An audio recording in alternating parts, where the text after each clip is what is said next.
چغل خور چغل خور حفل مدینہ لگا رہے گا انشاءاللہ عز و جل. سبحان اللہ ماشاء اللہ. ہماری جنگ میں بچے بچے شریک ہیں. صلو علی الحبیب. بابا یہ جو ایک دوسرے کے ساتھ مذاق مسخری کے جو متعلق ہمارا مدنی مذاکرہ ہے، قرآن اس معاملے میں ہماری کیا رہنمائی کرتا ہے؟ پارہ 26 سورۃ الحجرات آیت نمبر 11 میں ارشاد ہوتا ہے یا ایھا الذین آمنوا لا یسخر قوم من قوم عسى أن يكونوا خيرا منهم ولا نساء من نساء عسى أن يكن خيرا منهم. میرے آقا نعمت امام اہل سنت عظیم البرکت عظیم المرتبت پروانہ شمع رسالت مجدد دین و ملت مولانا شاہ امام احمد رضا خان علیہ رحمت الرحمن اپنے شعرۂ آفاق ترجمہ قرآن کنز الایمان میں اس کا ترجمہ کچھ یوں کرتے ہیں: اے ایمان والو، نہ مرد مردوں سے ہنسے، عجب نہیں کہ وہ ان ہنسنے والوں سے بہتر ہوں، اور نہ عورتیں عورتوں سے، دور نہیں کہ وہ ان ہنسنے والیوں سے بہتر ہوں. بہرحال اس میں مذاق اڑانے کی ممانعت کی گئی ہے، ایک دوسرے پر ہنسنے کی.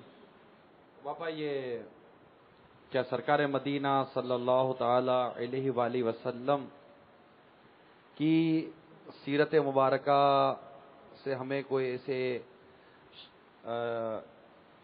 روایتیں وغیرہ ملتی ہیں کہ جس سے سرکار مدینہ صلی اللہ تعالی علیہ وآلہ وسلم نے بھی اس طرح خوش طبعی فرمائی ہو؟ حضرت سیدنا انس رضی اللہ تعالی عنہ فرماتے ہیں نبی پاک صلی اللہ تعالی علیہ وآلہ وسلم ہم میں گھلے ملے رہتے تھے، حتیٰ کہ میرے بھائی سے فرماتے تھے کہ اے یا ابا عمیرہ ما فعل النغیر، اے ابو عمیر چڑیا کیا ہوئی؟ ان کی ایک چڑیا تھی جس سے وہ کھیلتے تھے، وہ مر گئی. تو آپ نے دیکھا کہ میرے آقا صلی اللہ تعالی علیہ وآلہ وسلم ایک تو ہم فرما رہے ہیں حضرت انس رضی اللہ تعالیٰ عنہ کہ ہم میں گلے ملے رہتے تھے، مل جل کر رہتے تھے، اور حتیٰ کہ یہاں تک کہ ان کے بھائی جو ابو عمیر تھے، جن کی ایک چڑیا پالی ہوگی انہوں نے، تو وہ چڑیا فوت ہو گئی تھی، مر گئی تھی. تو سرکار صلی اللہ علیہ وسلم ان کو خوش طبعی کے طور پر فرمایا کرتے یا ابا عمیر ما فعل النغیر، یعنی اے ابو عمیر چڑیا کیا ہوئی؟ تو ان کا نام ابو عمیر تھا. ابو عمیر یوں ویسے کنیت، تو اس سے یہ بھی ہمیں معلوم ہوا کہ بچے کی بھی کنیت رکھی جا سکتی ہے.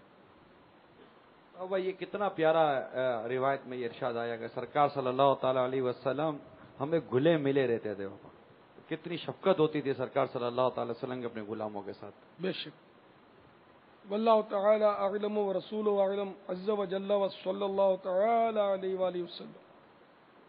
تو بابا یہ ابھی مجھے ایک ایس ایم ایس آیا ہے کہ بچوں کو ہنسانے کے لیے، ان کو بہلانے کے لیے کیا مطلب جھوٹ بولتے ہیں بعضوں کا، تو یہ اس پہ گناہ ہوگا، اس معاملے میں کیا فرماتے؟ صریح جھوٹ بولا تو وہ تو ظاہر ہے کہ وہ بچے کے ساتھ بولے جب بھی جائز تو نہیں نا.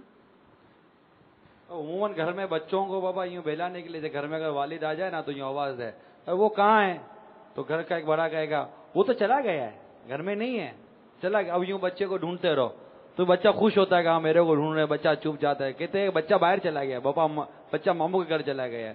یہ تو جھوٹ ہے. یوں بچہ آ کر مطلب کہ والد کو پوچھے تو یوں ماں کہتی ہے ابو تو چلے گئے, اب ابو چھپے ہوئے ہوتے ہیں بچے کو خوش کرنے کے لیے کہ اسے بچہ ڈھونڈے گا, پھر یوں ہو کر کے مل جائیں گے, گلے لگیں گے تو یوں بچہ خوش ہو جائے گا. لیکن عموماً بچے کی ماں بغیر جھوٹ بولے ممکن نہیں. بچے کو ڈھونڈے خالی, اور جہاں وہاں دیکھنے کے بجائے ہر جگہ دیکھے. یہاں بیٹھا ہو بچہ تو یوں دیکھے کہاں ہے کدھر ہے, تو وہ خود ہی بچہ بے قابو ہو کے ہنس پڑے گا تو پکڑ لینا. اور کیا, اور یہ ایک ذہن ہونے کی بات ہے نا, ذہن ہونا چاہیے. ورنہ یوں گھر میں اس طرح کا ذہن نہیں ہوتا گھر میں کہ یہ نہیں بولنا چاہیے یا یہ بولنا چاہیے. بس سرکار مدینہ صلی اللہ تعالیٰ علیہ وآلہ وسلم بھی جیسے آپ نے فرمایا خوش طبعی فرماتے تھے, تو سرکار صلی اللہ تعالیٰ علیہ وسلم کی خوش طبعی کے بارے میں یہی ہم نے سنا پڑا کہ آپ کی خوش طبعی میں اس طرح کی کوئی چیز نہیں ہوتی تھی.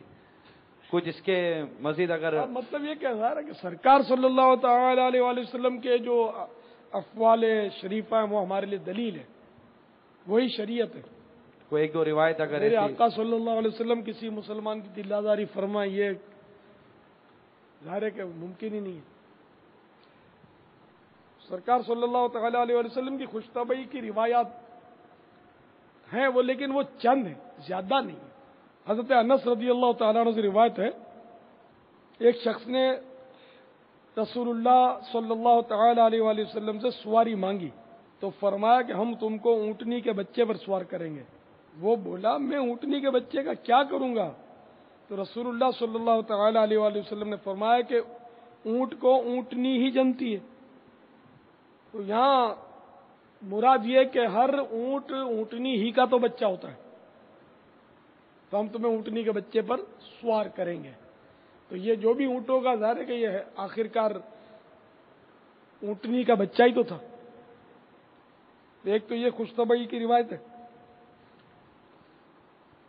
دوسری, حضور صلی اللہ تعالی علیہ وآلہ وسلم نے ایک بڑھیا سے فرمایا کہ جنت میں بڑھیا نہ جائے گی. وہ بولی ان کا کیا بنے گا؟ وہ قرآن پڑھتی تھیں. فرمایا کیا تم قرآن میں نہیں پڑھتی کہ ہم انہیں پیدا کریں گے دوبارہ پیدائش تو انہیں کنواریاں بنا دیں گے. تو یہاں بھی مراد یہی ہے کہ جنت میں کوئی بوڑھی ہوگی ہی نہیں. جو بھی بوڑھے بوڑھیاں جنت میں جائیں گے وہ سب جوان ہو جائیں گے, جوان ہی رہیں گے اور ہمیشہ جوان رہیں گے. 30 برس کے معلوم ہوں گے. بارشت میں لکھا ہے کہ ہر شخص 30 برس کا معلوم ہوگا. اچھا, مردوں کے داڑھی بھی نہیں ہوگی, دیریش ہوں گے. اچھا, حضرت انس رضی اللہ تعالیٰ عنہ سے ایک مرتبہ سرکار صلی اللہ تعالیٰ علیہ وآلہ وسلم نے فرمایا, 2 کانوں والے